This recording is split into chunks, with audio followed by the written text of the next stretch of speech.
The agreement will speak for itself when the agreement is approved.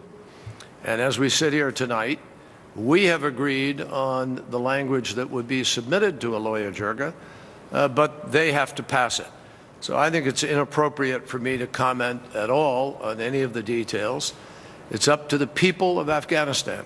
All right, Secretary Kerry announcing a deal with that country and America's future. That deal will keep U.S. troops there through 2024 and guarantee billions of dollars in international aid to the government. But here is a major catch. Only moments ago, Afghan President Hamid Karzai dropped a bombshell, saying he doesn't even want to sign that deal. Lieutenant Colonel Ralph Peters, Fox News strategic and military analyst, sir, good morning to you.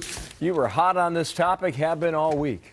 What now? Well, if you listen to what Kerry just said in that soundbite, it was pure Nancy Pelosi. We have to pass this treaty in order to find out what's in it. And, Bill, the whole Afghan fiasco is strategic Obamacare. It's a hyper-expensive mess that isn't working. But based on a campaign lie in 2008, Obama said he was going to fix Afghanistan. Well, yeah, great job on that, big boy. And now he won't admit that it's not working. So consider how perverse this is.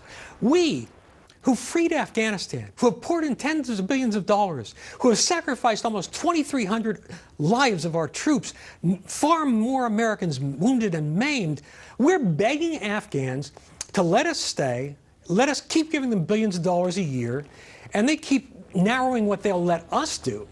I mean, it's absolute madness. Karzai's government could not survive without us, but in their desperation for a deal, any deal, as with the Iranian nuke talks, Secretary of State Kerry and President Obama have put America in the position of being a beggar, a supplicant to Hamid Karzai, the treacherous, dishonest, deceitful, deplorable leader of Afghanistan. Well, let me slow you down just a moment. Only 24 hours ago, the whole debate was whether or not the Obama administration would apologize or whether they would say that word or say the word mistake. I did not find either word in the statement.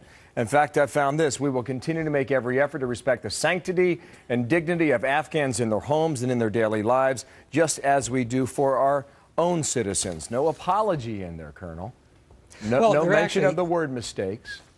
If you read the statement that was approved by the White House, it's sort of a non-apology apology. And the bottom line is Karzai's a better horse trader than we are. He raises all these spurious demands and then settles for another $4 or $5 billion this year. Bill, the problem here is nobody in Washington, and certainly nobody in the administration, is doing the fundamental math. Asking the basic question, what do we get out of this that makes it worth our commitment in blood and treasure? And the administration just says, oh, well, we don't want al-Qaeda to come back to Afghanistan. Al-Qaeda's not interested in going back to the Roach Motel. They're staying at the Radisson and Hilton now. They're in Syria. Thanks to Obama's shameless withdrawal from a place that really mattered, Iraq. They're in Iraq. They're in Lebanon. They're in North Africa. They're in sub-Saharan Africa. You know, Bill, 150 years ago this week, in Gettysburg, Lincoln promised us a new birth of freedom. Obama's given us a new birth of al-Qaeda. And Afghanistan's a losing proposition, and the president just can't let go of it. I don't know what Karzai's going to do here. I think, in fact, he's negotiating publicly. I think that's the hand he's holding there. The White House is pushing back a little bit on the fact that, we could have troops there for another 10 years. That would break a fundamental promise the president made when he was running for office. How do you expect that to go? Well, the president's made a lot of contradictory promises, and now he's trying to walk some back.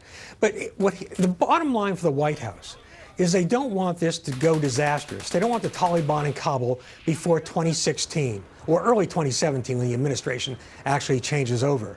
But again, if this were only about the money, that'd be politics.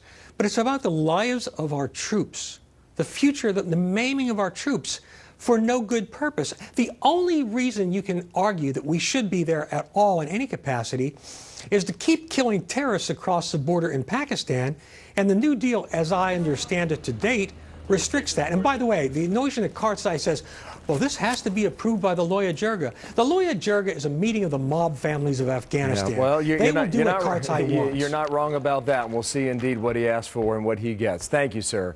A lot of blood and treasure, 12 years and counting. Ralph Peters, thanks.